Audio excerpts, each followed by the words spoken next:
Hi guys, આ વિડીયોમાં તમને કેટલી ફિશ દેખાય છે? મિત્રો, આ વિડીયો માત્ર એક ફિશ છે, જ્યારે બાકીના બે સમુદ્રી પ્રાણીઓ છે.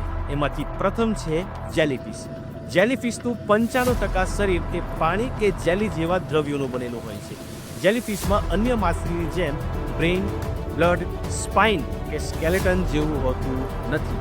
એના કારણે એને ફિશ ન માનતા સમુદ્રી પ્રાણી માનવામાં આવે છે. એ જ પ્રમાણે બીજી છે સ્ટારફિશ. સ્ટારફિશમાં 5 કે તેથી વધુ ભુજાઓ હોય છે કે બાજુઓ હોય છે. કોઈ પણ એક બાજુને કાપી નાખવામાં આવે તો પણ તે ફરીથી એને ઉગવી શકે છે. એના શરીરની રચના પણ ફિશ જેવી હોતી નથી, એટલે એને પણ સમુદ્રી પ્રાણી માનવામાં આવે છે. જોકે એમના નામની પાછળ ફિશ શબ્દ લાગતો હોવાથી કોમન લોકો એને માછલી સમજી લે છે, જ્યારે એ પ્રાણીના કેટેગરીમાં આવે છે. એને સમુદ્રી પ્રાણી માનવું, માછલી નહીં. આશા રાખું છું કે આ માહિતી આપને પસંદ આવી હશે. Thank you.